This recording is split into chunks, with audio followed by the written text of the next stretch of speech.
Hello, everyone. I hope everybody's doing great. I've been asked by several people about some audio mixing and mastering techniques. Asked me about this new album I just did I recorded for the Dround Hounds. Great, great group, great bunch of people, man. Great friends of mine came in here. You guys seen the video? Just three of them, and did a whole album. We recorded that album in a day too. It was pretty cool. Man, they're blowing up. They're about to be playing in Nashville, Smith's Old Bar. It's been amazing what these guys are doing, and Ryan's just an amazing songwriter, and where he's going to take this, who knows? I'm just glad to be able to give them a little help and a little assistance along the way, and they're just super people. So. Wanted to give that they were welcoming to me to do this. You know, the guys, this is their recording, and I'm just kind of showing you some techniques and stuff that I did. You see that, I know you saw the video. I call it basically a stripped down recording.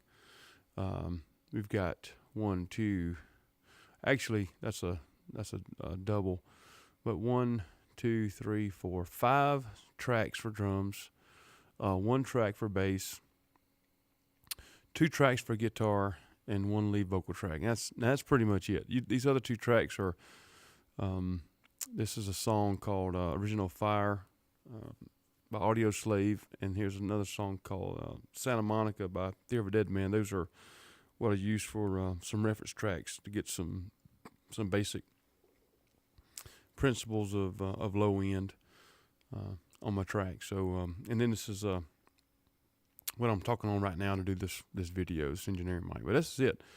I'll let you hear a little bit of it from the last time we played it. I think it's going into the chorus here. I said, baby, what's on your mind? You know I will never cross the line. Same verse. Tell me what I need to know, and you know I'll hit the road. All right, so I'll show you some of the stuff we're doing there. You can see, even though we got 5 tracks, things look big. It's really not. It's just the way I set up my workflow. Everybody has kind of their own way to do it.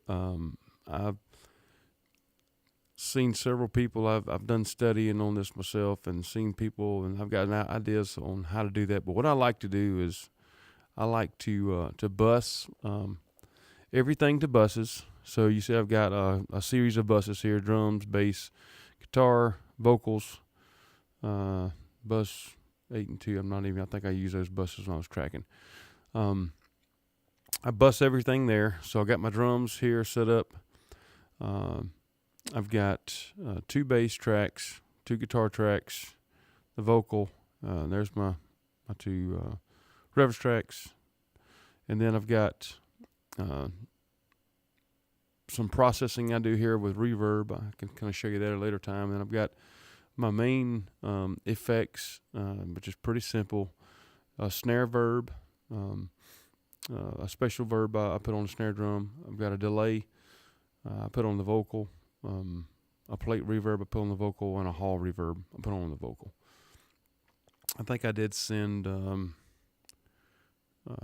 no, that was it. Only thing I sent the snare to the snare verb. That was it. And I sent the lead vocal to the delay, the plate, and the hall. And that was it. And you see that these go, like the snare verb is going to the drum bus, and the rest of these are going to the vocal bus. So very simple setup. But I've got 3, and I guess I don't know how long I'm gonna do these videos, but I basically had 3 people in here. So I know if I listen to bands that are 3 people bands, Green Day, I gotta have big sound. I don't have a whole lot of tracks, so what I gotta have is what I have to have is what is big. Okay, so I need big drums, I need big bass, I need big guitar, and I need big vocal. I got to fill up a lot of space with a minimum amount of tracks. So the first thing I had to do was I had to get this drums right. So I'll solo the drums for you. We'll go into this where we left it out, going into this chorus right here. And this is just the drums. Here we go.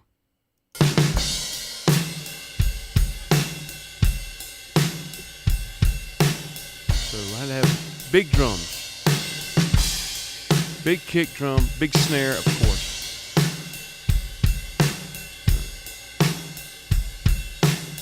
So I'll show you a little bit of processing I did on that. Everything, like I said, is going to these buses. On this bus, I've got a compressor. It's not doing a whole lot. I'll show you what it's doing. It's just hitting the peaks of that snare and that kick and just kind of pulling it under control. I've got a kind of a medium tack.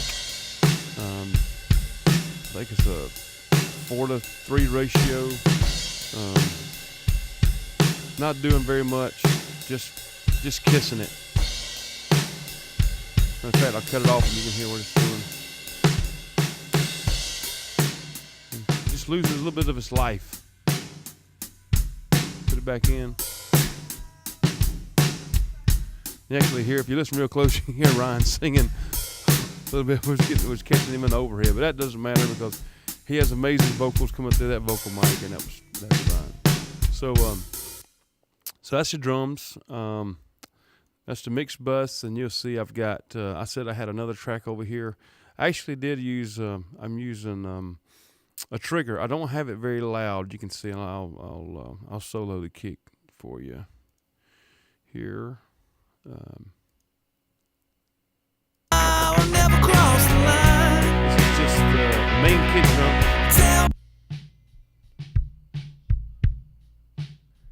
It's the microphone was an AKG 112D. Great microphone for kick drum.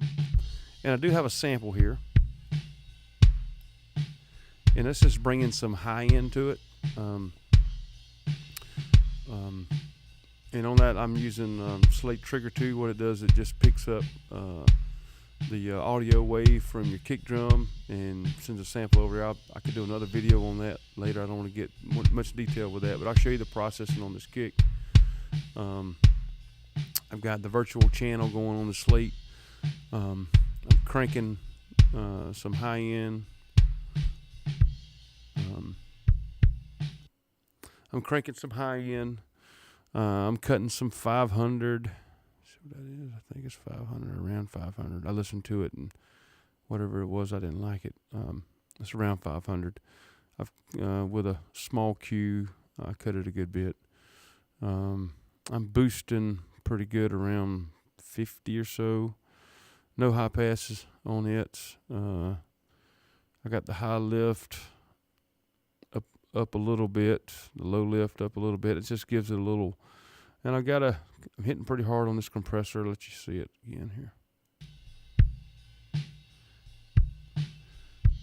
Doesn't matter, it's catching it, it's cleaning it up. You can hear what, so I'll cut that compressor off. So it's kind of thuddy. I didn't want that thuddy. I wanted a little more pop into it because I've already got a good bit of low information on it. I just need some crack. There you go. And now I need a little more crack, so put that sample in there. And you can see the processing I did on it. I've got a different type of compressor, FG Stress, which is a great compressor. Channel strip, lifting the highs even more. You can listen to what this processing is doing. That's no processing. Kind of thuddy a little bit. A little life. Makes that kick drum pop out. And that's what you want. You want that kick drum to do. You've got the low end there. The low end fundamentals there. But you want to be able to have definition around that kick drum. So when I put all these drums in, same thing with a snare, The floor time's not doing a whole lot. Hi-hat. Put my verb back in here. That's what the drums sound like. They're pretty cool. Pretty big. I thought so. Put them all back in the mix. You know I can't let you go. Hear that kick? It's got definition around it. Feel it.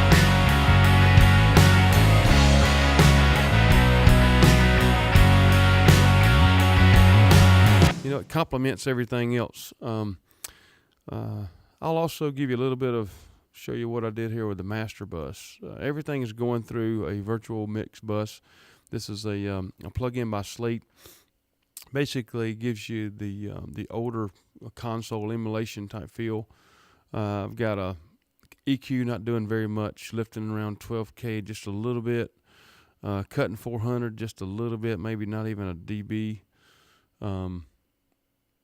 No filtering going on here. I got this plugin called Revival. It comes with Slate. Shimmer and thickness. To taste, I just bring a little bit of it in. You can hear what this is doing on the whole mix. I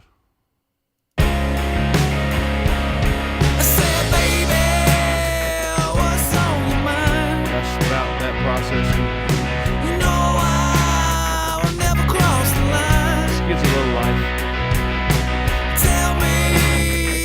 Next thing I got in the chain is it's an emulation of a Fairchild leveling amplifier. These are leveling amplifiers that used to be made in the 50s and 60s. They used to use them on radio to compress people's radio voices. So I've got that in there, and it's not doing very much. You can see what it's doing. What I need to know. It's just kissing the needle, And you know just enough to give it cohesiveness.